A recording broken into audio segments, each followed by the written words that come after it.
Indian classical music, as we know today, is the result of a cultural synthesis of several musical traditions.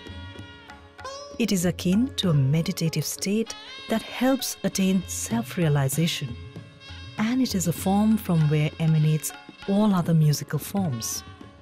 Its origins can be traced back to the Vedas. Indian music, classical music, evolved music, has originated from the Vedic period, from the Samved.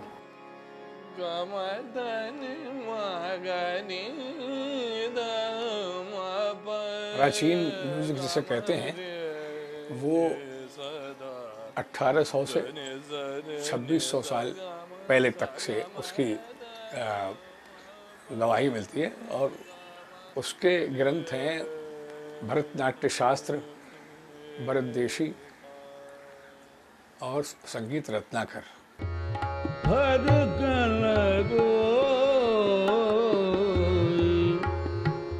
Hindustani music is one of the most vibrant forms of Indian classical music. It is distinct in character, identity, and has a soul that is inimitable. The swar, or a note, is the very soul of Hindustani classical music. Ancient texts encourage us to understand that swar, or the note, originated from the sounds of the world of nature.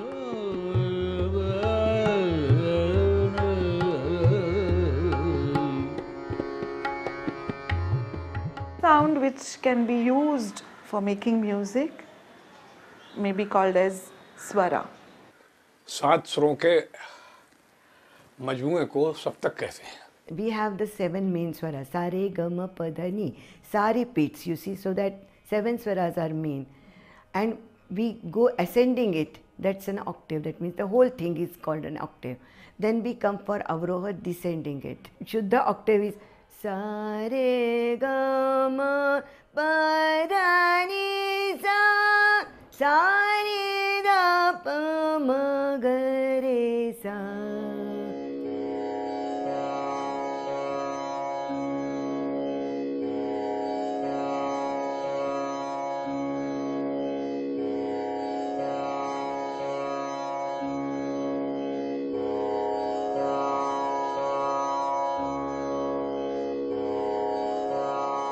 Swar is like sixth element, you know, the 5 तत्व कहते हैं. तो मुझे ऐसा लगता है आपकी स्वर एक कुछ छठा एलिमेंट है इस दुनिया में, you know. That it has got the same power what earth has or what water has or, you know, Agni has and all that, you know, Vayu. So स्वर भी मुझे ऐसा लगता है कि स्वर भी एक बड़ा अजीब उसके अंदर सब कुछ समाया हुआ है. स्वर अपने आप में एक बहुत अलौकिक शक्ति है.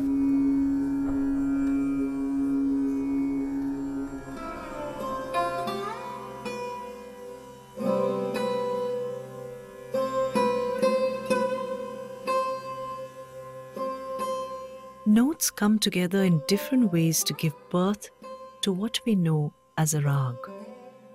The myriad ways in which the notes combine gives us a number of rags, each distinct in character, each with its own enchanting personality.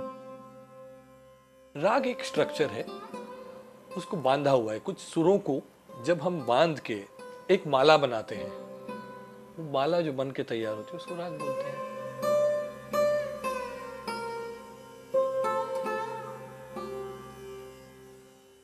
Rag is a living entity. Rag is a design, it's a kaleidoscopic design. I treat raga as a human being, it has a life. And each rag, it has all kind of moods when I'm performing or presenting, or anybody, any musician. It has sad movements and happy moments and all kind of, so it's a complete journey.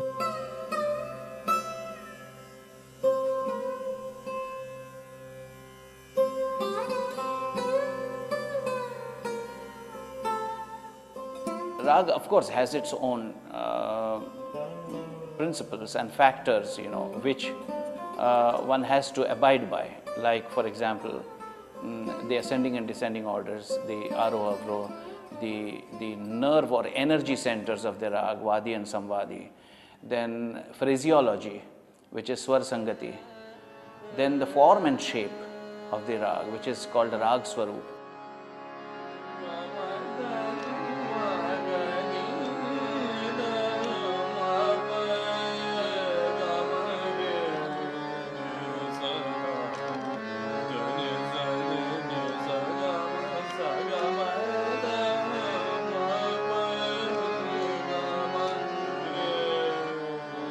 बहुत सारे रागों के important notes होते हैं और उसकी चालें होती हैं, है ना? उनको पकड़ बोलते हैं, वो उसमें लगाया जाता है तो उससे पता चलता है। जैसे मारवा और पुरिया को कैसे अलग करना है? द ने रे ने द म द ने रे ग रे ने द ग रे द ने रे द रे ने ग रे ग म द म ग रे द म ग रे ने द ने रे सा। अब रिखब पे वो पता चल रहा है मारवा है, दैवत रिखब लगाने से। अब वही स्केल है पुरिया, ग म द ग म ग रे रे सा, नि रे ग म ग रे ग म द नि म द ग म ग द ग म द ग म ग नि रे सा। उसके चाल अलग हो गई। जब हम मारवा गा रहे हैं, रे और धा पे ज़्यादा इम्पोर्टेंस है उसका, तब मारवा है वो, और गंधार और निखात पे ज़्यादा दिया तो वो पुरिया हो गया।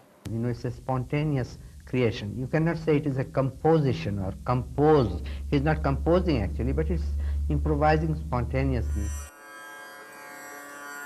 While rags manifest a small moment of the wonder that is music, the different modes of singing further embellish and lend the presentation a delightful specificity, which is yet universal in its appeal today. The most commonly heard forms of Hindustani music are Dhrupad, Dhamar, Khayal and Thumri.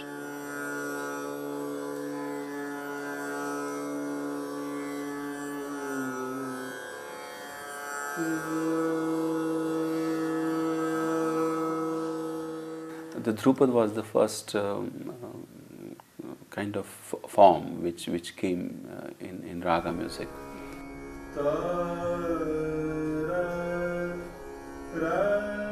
In Dhrupad style, we have two main sections. One is alap and another one is the bandish. And the main emphasis of Dhrupad is that the thera.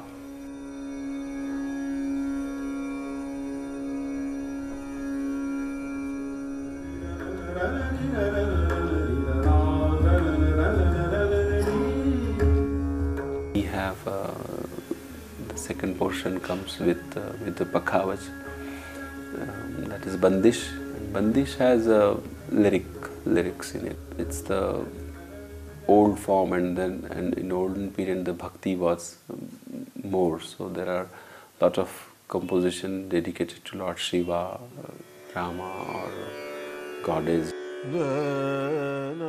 Dhrupad is considered the oldest of these forms, but over time it yielded place to Khayal, which remains to this day the defining gayaki of Hindustani music. हज़रत अमीर खुसरो रहमतुल्लाह ने ख्याल की इजाद की। तो ख्याल का मतलब है ध्यान, अपना अपना ख्याल है, अपना अपना ध्यान है।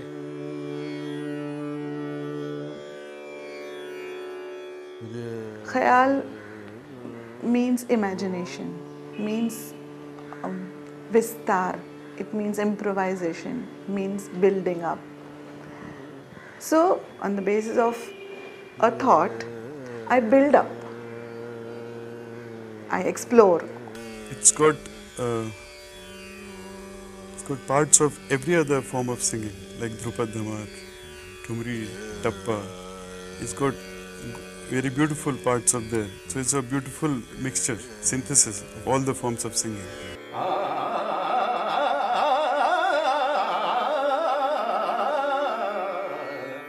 ख्याल के 3-4 स्टेज होते हैं।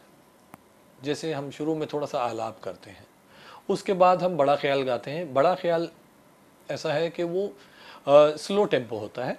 अब ये बड़े ख्याल के बाद हम जाते हैं, उसमें फिर थोड़े तान बेलावा सरगम होता है, इम्प्रोवाइजेशन होता है। फिर उसको हम बढ़ते बढ़ते फिर हम या तो मध्य लय में आते हैं या द्रुत लय में आ जाते हैं। हम मध्य लय में आए, मध्य लय में बंदिश गाई, फिर द्रुत लय में आए और एक परफॉर्मेंस खत्म।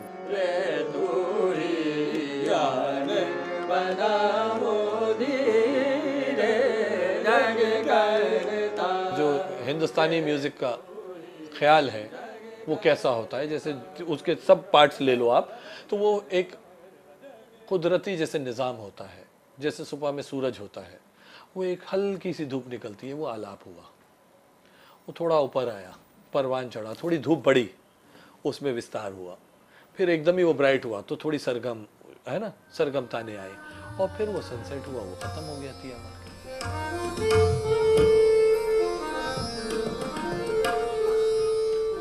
Another beautiful style of singing or Gayan Shaili that Hindustani classical music nurtured is Thumri, a form that found its fullest flowering in the 19th and 20th centuries. It has traversed its own unique journey. The word Thumri itself comes from Thumak ke rijhana. So when you see this, immediately you have a clue as to what is the quality of this form. Ek to thumakna, to move gracefully, seductively, yes, and और ये ठुमक के फिर रिझाना।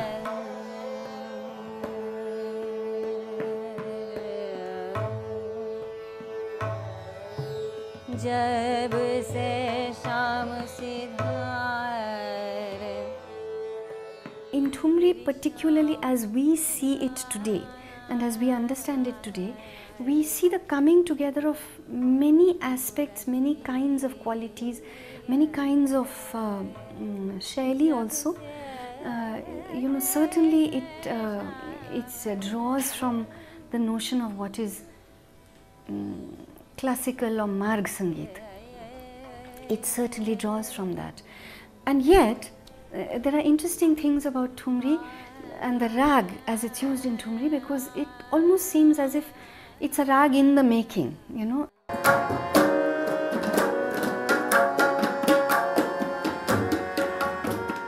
The concept of tal is crucial to Hindustani music and creates the ground on which all melodic ornamentations stand. Tal is the rhythmic structure that binds the different modes of singing. The tal is something parallel to the raga, concept of raga. The tal has to do with rhythm. In India, the rhythm is always cyclic, and therefore we call it time cycle. A tal is called a time cycle. Because of it being a cycle, it also needs one particular identifying point, which is called the sum, and which holds the maximum musical energy at that point.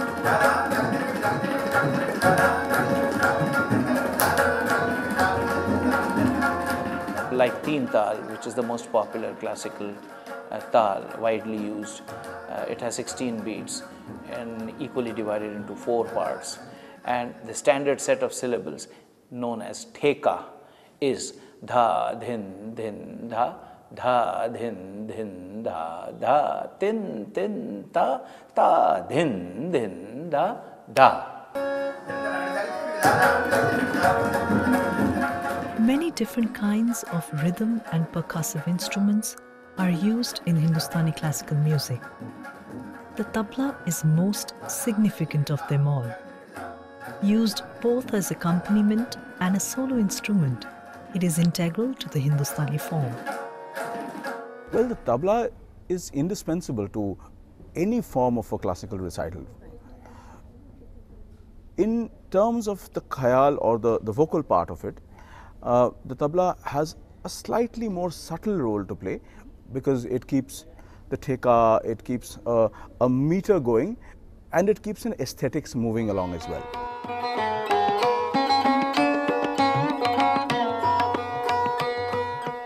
There will be subtle changes in the theka itself, in the tonal quality, depending on the various passages of a rendition, vocal or instrumental. So it totally depends on the aesthetic sensibility of the tabla player, how the person is able to bring out the nuances of what the singer / the instrumentalist is producing at that moment. Traditionally, Khayal musicians were considered members of a gharana or a musical family. Some of the gharanas are Delhi, Agra, Gwalior, Kirana, to name a few. Each gharana now over time has developed certain specific techniques and styles of singing. Gharana, the word means family, but the name of the gharana always comes from the place where the founder of the gharana belonged. I belong to the Jaipur Atrauli Khayal style of singing, and this gharana was named and brought into Maharashtra by Ustad Alladiya Khan Sahab. People have said that Jaipur Atrauli Gharana has a very balanced mix of the swara and the laya aspects. Rampur Sehswan घराने की तो काफ़ी खूबियाँ हैं और बहुत ज़्यादा contribution है हिंदुस्तानी संगीत के क्षेत्र में. हमारे यहाँ जैसे वॉइस कल्चर पे बहुत ध्यान दिया जाता है. जमुना के तट पे खोला तू घूंघट पट रास रंग पिया मोरी माँ ने बतिया बैया पकुरते. Farrukhabad is known to be a very romantic style of playing. It is known to have a lot of finger work. It also has predominance of the dhirket baj, and it is considered to be an offshoot of the Delhi Gharana. Ustad Aman Ali Khan Sahab, he went to Mysore and learned Carnatic music, and then he amalgamated that rhythm side and the sargam side, gamak sargam, that he brought in his own rendition.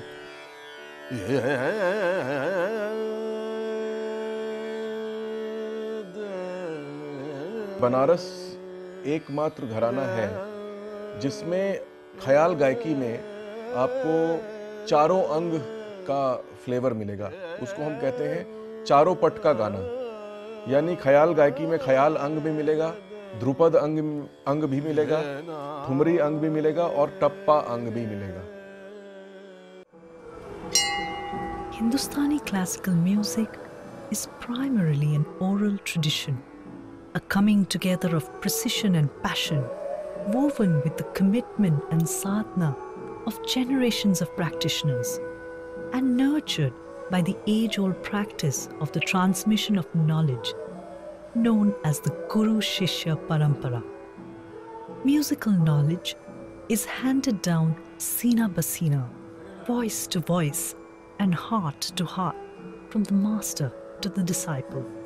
You see, this Guru Shish Parampara, this is the old saying that people, they used to live with the Guru and serve the Guru like a sevak, servant. It is not just the art of music that the disciple internalizes. He internalizes the Guru's thought process, his whole life philosophy, how the Guru approaches a particular situation in life.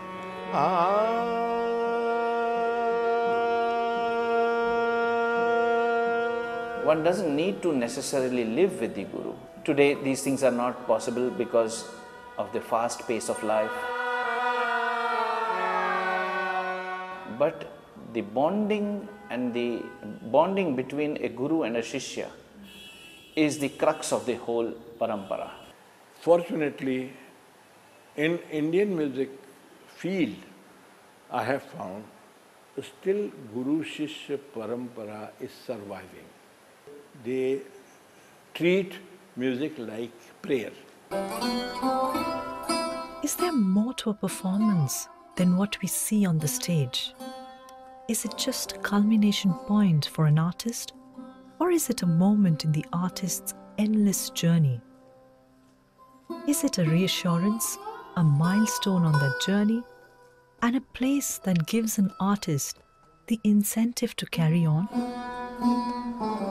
I think one has to acknowledge that the audience are equally participants in a performance. You know, it doesn't happen but for them. They give you the energy, they are there with you, and they must be there with you. There's a feeling of nervousness, feeling of expectation, wanting to do your best. And till you really start, for a minute or two, till that part, I always feel that as if it is the first time I'm playing for audience or anyone, you know. I feel I'm connected to some cosmic power, and I'm receiving some messages, and which I'm just the messenger, or via media I'm delivering to the audience.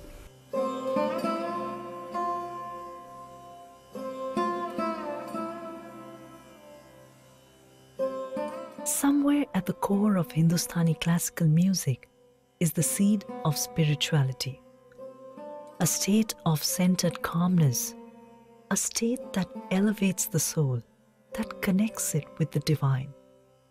They say this music is about self-discovery. It is about drowning in an ocean of melody.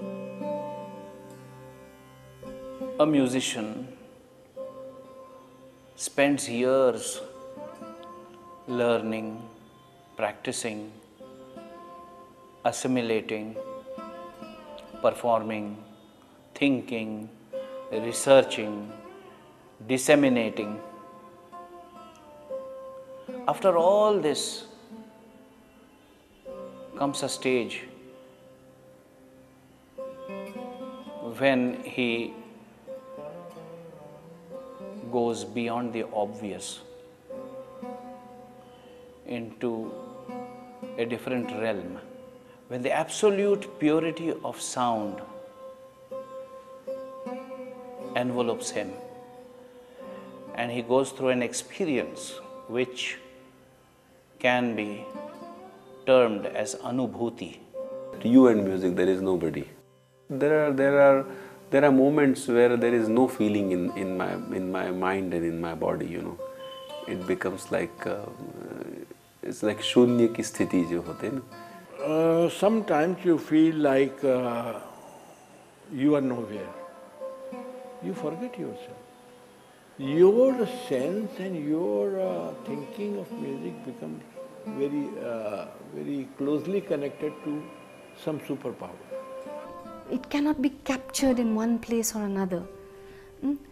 It can only, in fact, it can only be known if you drop the categories of your thought. If you stop trying to think that it's this rag, this emotion, that emotion, you know, to categorize them as neat. Somehow you have to see that the edges of them are open constantly to a kind of explosion of meaning, which you cannot even begin to grasp. You know, it can just go on endlessly. Yeah, I would say it is this uncertainty that is so liberating, that is so truly liberating, and that is the most deeply spiritual. What is the road ahead for Hindustani classical music? Is purity of form enough to sustain audience's interest and a student's desire to learn it? Is it growing with time? Grow तो हो ही रहा है, मतलब grow तो हो ही रहा है, और ग्रो होने के साथ साथ जितना ग्रो होता है उतना ख़त्म भी होता है, क्योंकि जो 80 साल के लोग हैं, 90 साल के लोग हैं, जो म्यूज़िक करते थे या म्यूज़िक सुनने जाते थे, कॉन्सर्ट जाते थे, वो गुजर गए हैं, वो गुजर रहे हैं, तो कम भी हो रहा है और नए भी जुड़ रहे हैं.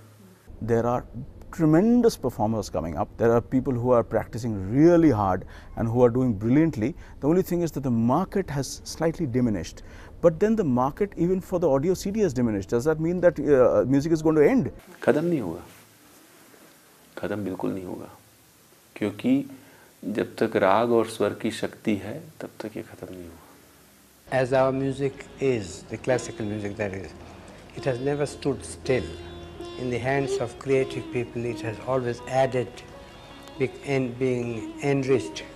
You see, we don't sing Vedic hymns or play the music of an 8th century or not for that matter of 19th century even. So within the same framework of classical base, we go on adding new ideas, not everybody, but those who are very creative. That's why music presented today by artists, in spite of having its roots for many centuries, what comes out can be also called as today's music. It doesn't become old and stale.